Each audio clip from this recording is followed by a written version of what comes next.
This year has been pretty wild for gaming, wouldn't you say? It seems like things are either very active with lots to talk about, or things are totally quiet and we're just working on our backlogs in peace. Personally, I don't really see any big current events right this second that I want to talk about urgently. The PSN linking thing is kind of a dead horse. And sure, PlayStation's console numbers came out recently and they were not amazing, but I'm not sure I really want to make a whole video on that. Instead, I want to embrace this time of slow news to touch on an article that was sent to me a while back. I really appreciate when you guys send me videos and articles that you guys want me to make content on, and this one was sent to me by a viewer a while back, and it's from a website called medium.com. Maybe you've heard of it. And I couldn't help but talk about this one because not only is it incredibly stupid, but it also takes a somewhat unexpected angle on the whole console versus PC debate that I've talked about many times over the years. The article is titled "The Console Advantage: Why PC Can't Compete in 2023,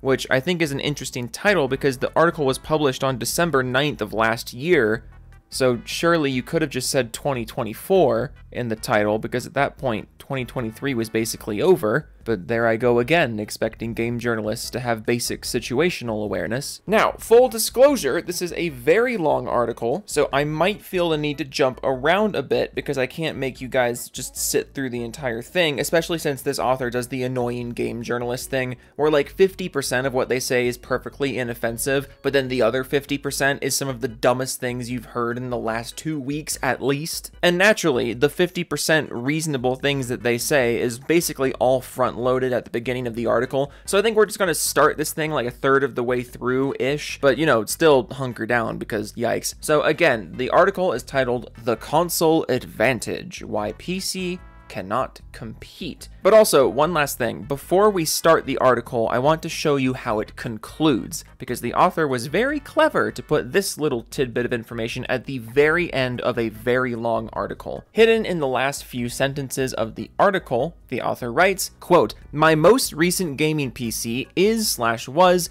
a Sony Vivo S13 laptop, which I purchased in January 2013. That is his gaming PC experience. A gaming laptop from 2013. This guy is now going to tell us why console gaming has the advantage in the current year. And he was very, very clever to literally not disclose that until the very last paragraph. And this article was published 6 months ago. You thought you snuck that one by me, didn't ya? He very obviously wanted to hide that fact, but now that we're all on the same page about it, let's get into this article. And again, because the article starts perfectly inoffensively, we're gonna start like a third-ish of the way through. The link's in the description if you want to read the whole thing, but just trust me, you're not missing anything in the first third. But yeah, we'll start with this section called "What is PC Gaming and How Do You Get Started?" And stick around because, like I said, the reasonable parts are basically all front-loaded, so we're gonna get progressively stupider as we go. So let's get started. PC gaming is just playing games on a computer. I've been quite loyal to the console market up until 2013 when I switched to PC gaming. My main reason for the switch is that I didn't want to pay for monthly or annual online services. So you were loyal to console gaming until 2018 when you switched to PC, but also your most recent gaming PC was a 2013 laptop. You see why I wanted to throw that in there before we started? Because at about a third of the way through, he says he switched to PC in 2018, but he doesn't disclose until the very end that his PC gaming experience was on a 2013 laptop in 2018. Very clever, very clever. This is fun, let's keep going. A PC proves to be cheaper in the long run as it's usually a one-time payment plus any extra items if you are looking to upgrade. PCs give easier access to file management, router control, video gaming, internet access, and schoolwork. I find it to be feasible in that regard. To get started, a few things are required. 1. A decent rig. Get a computer with a fast GPU, i7 CPU, because apparently there are no other CPUs and you have to use an Intel, specifically an i7. In case you can't hear the sarcasm in my voice, he is wrong about this. You do not need an Intel CPU, and even if you are using an Intel CPU, you don't need an i7. An i5 will do you just fine. An i3 could even arguably do you just fine, depending on what kind of metrics you're targeting. And about 8 GB of RAM minimum. I recommend an NVIDIA GPU 750 or higher. In this December 2023 article, Mr. PC Gamer is telling you that you should be getting a 750 or higher. And just so we're on the same page, the 750 came out in February of 2014, and it was mid-range at the time. And I don't want to sound like the PC gamer who's like, your specs are too low. But also, if you're trying to establish yourself as an authority on PC gaming, and then you bring up the 750 as like what you need to get started, you could have brought up a 10 or maybe a 20. 20s are pretty reasonably priced right now. You could have brought up a non-NVIDIA GPU, but you know, anything to pad that game journalist cred of yours, diggity dog. What else is required? Number 2, decent internet connection. Apparently that's what you need for PCs, not just universal to life. Number 3, don't buy... I love this one. Don't buy a monitor that's 800 by 600 resolution. Why that specifically? Did you... methinks the lady doth protest too much. Did you do that on accident? Did you... Look me in the eye. Did you buy an 800 by 600 monitor? Did you do that, Mr. Game Journalist? This is such a specific thing to say. Get one with a resolution of 1920 by 1080. These are common and reasonably priced. I mean, or get any other kind of monitor. You don't have to get a 1920 by 1080. You could get a 1440p monitor. You can get an ultra-wide monitor. You could... We're not starting on a great foot if you're trying to establish yourself as an authority in PC gaming. Again, this is why I wanted to bring up the very end little tidbit of information before we got started, because it just makes all of this make more sense when you know that his PC gaming experience comes from a 2013 laptop, and he's now going to tell you why console is better. And the last thing he says is about 500 gigs of hard drive space minimum, 1 terabyte recommended. Yeah, sure, I agree with that, I guess. If you can get a terabyte, get a terabyte, whatever. He continues, that's about it for the minimum you need, unless it's very high-end. A desktop is preferable to a laptop, but you want a big, great chassis so you can replace the components whenever you want. If you do it correctly, you will be able to upgrade anything you want if you realize it isn't up to par. And then he moves on to the next section, gaming console and its subgenre. Gaming console and its subgenre. I feel like there was a better way to word that. I could be a little too overly critical, but that just sounds like a really stupid way to title this section.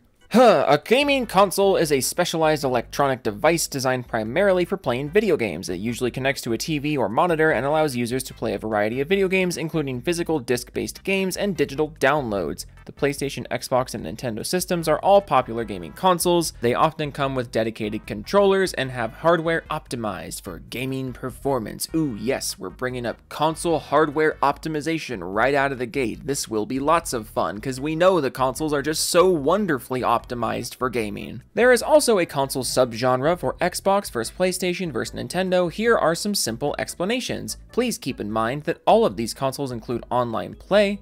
I only analyze the best of each. PlayStation, a plethora of story-rich games and a legion of producers cranking out fantastic single-player action-adventure games. Naughty Dog, one of the most notable makers of these story mode games, has developed huge hits such as The Last of Us and the Uncharted series. Aside from the fact that those franchises are partially available on PC already, and surely all coming to PC eventually, they're not really PlayStation exclusive anymore. I do find it funny when people bring up Naughty Dog as one of like the big amazing heavy hitters of modern PlayStation. Like, get a PlayStation because Naughty Dog. But like, Naughty Dog's last new game came out in 2020, and it was Last of Us 2, which, I mean, regardless of how much you like or dislike that game, I feel like we should be in agreement that it's not exactly the best example of what Naughty Dog's capable of, as evidenced by this. You know, this right here. The last, like, pretty much unanimously positively received Naughty Dog game, I would say, was Uncharted Lost Legacy, which was the game before Last of Us 2, which was in 2017, 7 years ago.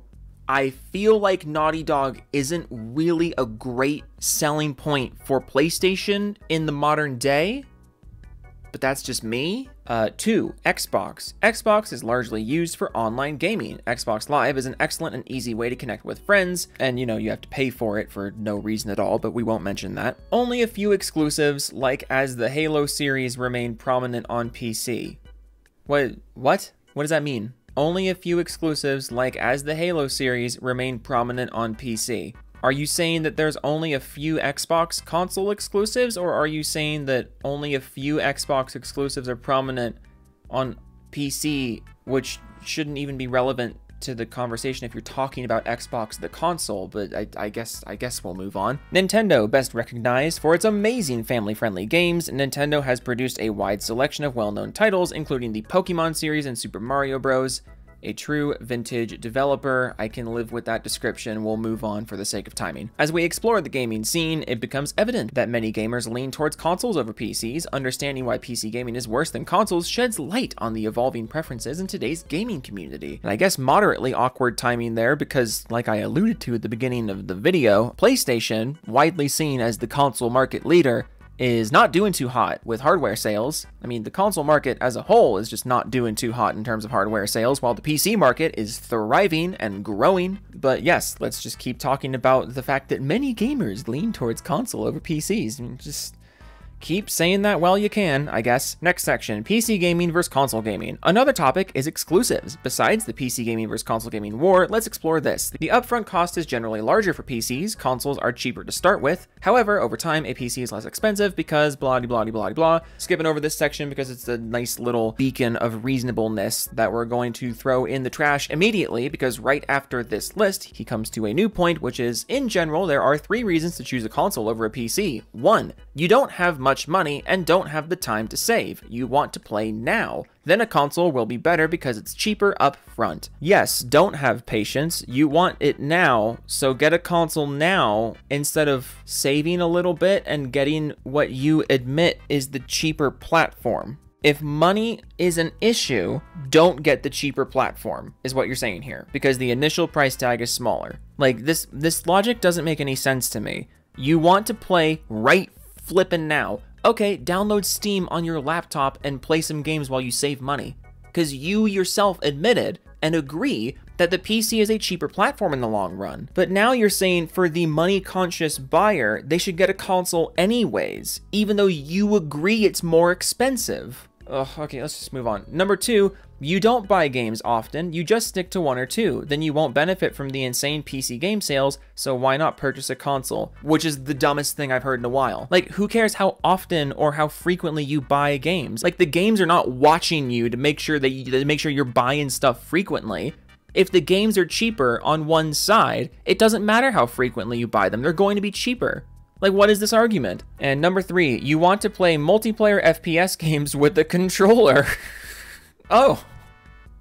Well, excuse me, I guess I'll just go get an Xbox now, because I want to play multiplayer FPS games with the controller, and I just can't do that on PC, I guess? He keeps going, yes, you can use a controller on a computer. If you want to compete in FPS games, however, a mouse and keyboard are simply superior. This rule is broken by Halo and a few other games that provide extremely strong aim help for controllers, allowing them to outperform mouse and keyboard. However, if your favorite game doesn't have help or if it's weak, a mouse and keyboard are the way to go.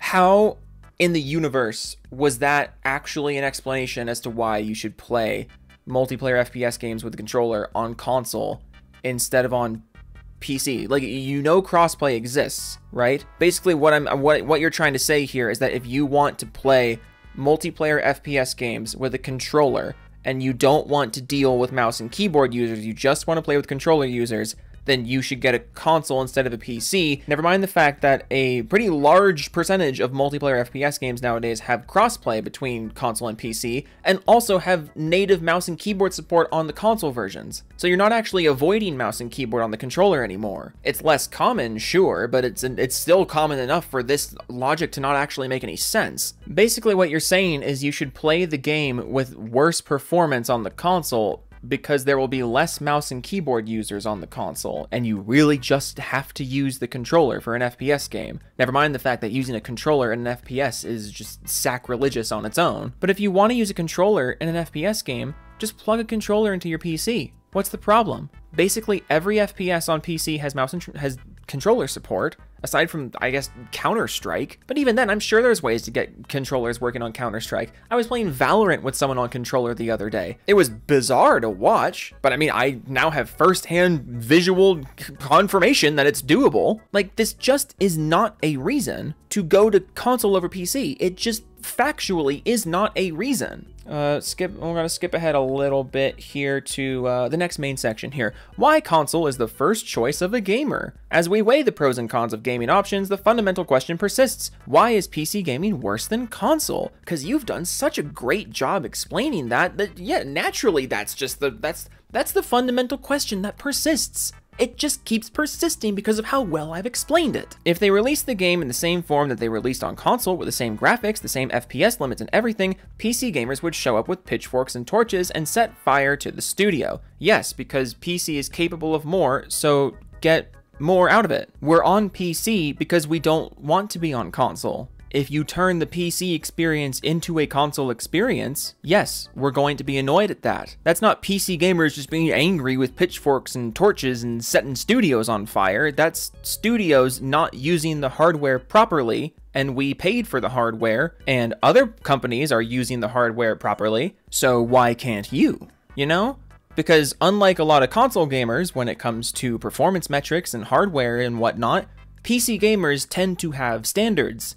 And we tend to have a rather keen eye for when developers or publishers are getting lazy with what they're selling us. You are a console peasant, so I understand why this is going over your head. But the fact that it's going over your head is not the PC gamer's fault. Moving on. They must put in more effort if they do not want their game to be labeled as a bad console port. For example, the PC edition of GTA 5 featured fauna and more visual settings, among other things. In addition to that, due to the wide variety of PC hardware, they have to spend more money and time on testing. TLDR, creating the PC versions takes more time, so it makes sense that some developers will release them later, although not all, some release simultaneously.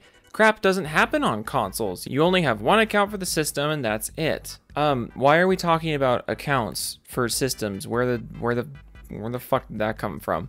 But also, do you know how game development works? Better question, do you know what games are developed on? This idea that PC versions they take so much longer to make than console versions. Then tell me why almost every publisher releases the PC version at the same time as the console version. What, you think just because Rockstar delays their PC releases, that suddenly means it's an inherent problem with PC game development? No, that's not how this works. And then you bring up accounts, that was weird. Okay, let's just move on. Let's just move on, because this next section is going to make you flip your lid. Let's have a look at other factors too. 1. Uniform controls. I can play an Xbox game with an Xbox controller and know that every game on the console will play with it, aside from a few marked Kinect-only games. This article's from 2023, by the way. Similarly, I utilize the control scheme provided by the system on the PS4 and Switch, and it works with every game. On a PC, I can potentially use any form of control there is, but the catch is the game might not let me use it. I know a console game will let me use the console's controller to play, but a PC game may decide that I must use a mouse and/or keyboard whether I like it or not. First of all, how is this any different from a console game telling you you must use the Xbox controller? Some PC games will say, yeah, you have to use the mouse and keyboard, the same way that console games will often say, yeah, you have to use the controller. You're trying to present more variety and more options for the player on the PC. You're trying to present that as a bad thing because you just can't wrap your tiny little brain around it. You can't wrap your head around the fact that some people might want to use other controllers than you, so you're looking at an Xbox or a Switch and being like, ugh, there's only one option. That's probably the better one. I don't have to think about it. The reason you don't have to think about it is because there are options you don't have. That's not a positive thing. 2, long-lasting, cheap equipment.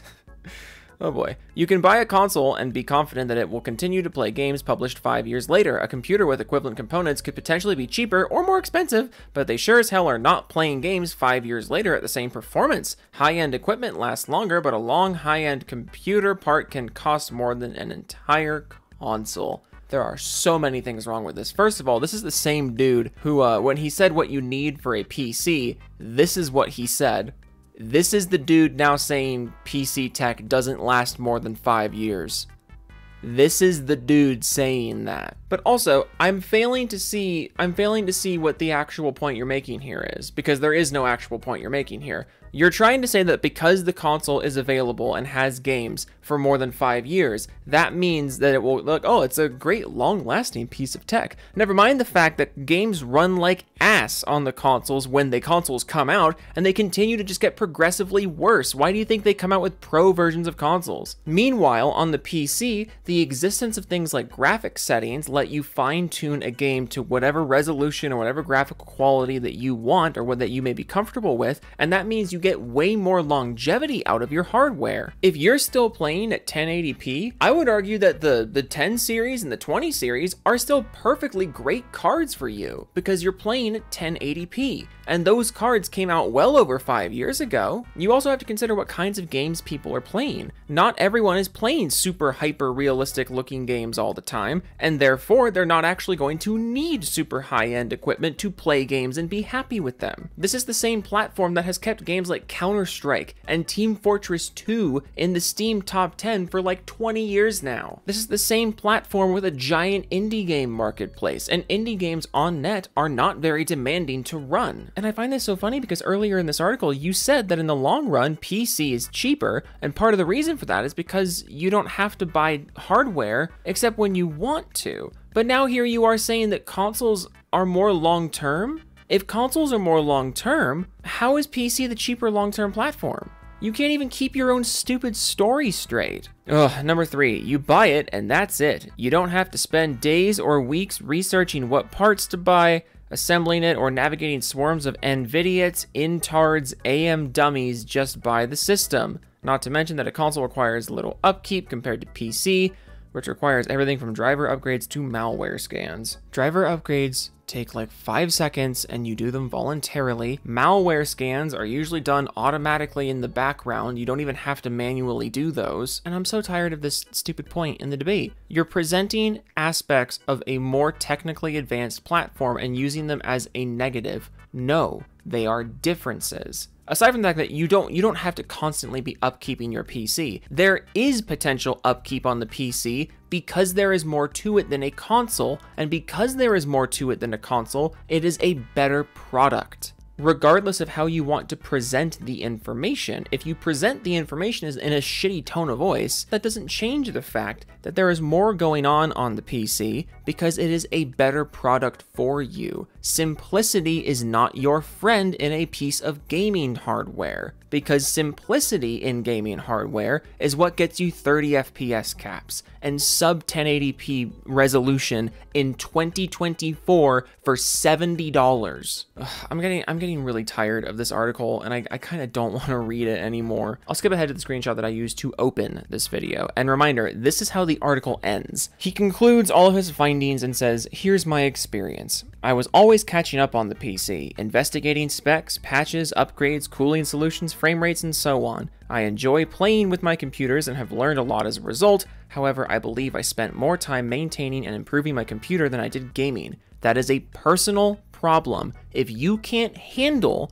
the amount of details or the amount of things going on in the background of your hobby, that is not the fault of the hobby." I love that this idea of like, oh, I was always just catching up. I was always trying to do all this research and it was just so overwhelming. This is something that you literally never hear from people who actually play on PC, because it is not an actual problem. It is a personal problem that people blame on the hobby. And it is something that the console market takes advantage of. Please stop attributing this to the hobby itself. It is not the PC's fault that it offers you more than the console does. If you can't handle that, it is a personal problem.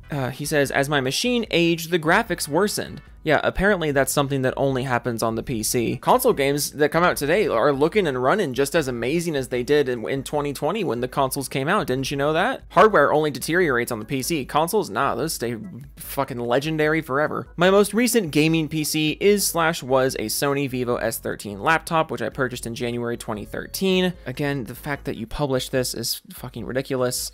It sported the best available i7 3520M CPU, and an NVIDIA GeForce GT 640M LE graphics card. Fun fact, the GeForce GT 640 was released in 2012, so you weren't even running a high-spec GPU at the time that you bought this gaming laptop. This is fun. This is fun, isn't it? Both of which were top-of-the-line laptops at the time. I was able to play Tomb Raider on medium settings, but the fans were really loud, so I had to use earbuds. End of article.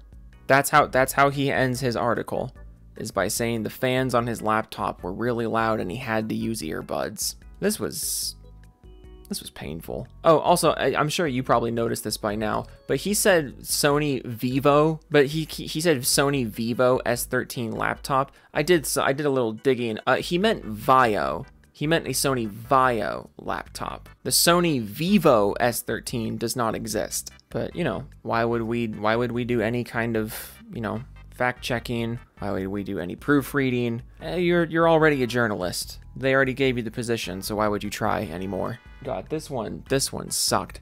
The link is in the description if you want to read the whole thing. I don't know why you would. It is horrendous. I have never seen somebody say, just openly, that they are gaming on a 2013 laptop. Not even a high-end 2013 laptop. And that's why they're an authority on PC gaming now. That is a new one. And God, I know this article was published a few months ago, so I know it was published before all the stuff in the console market got really stupid this year. But man, top 10 things that aged like milk. Okay, toodles.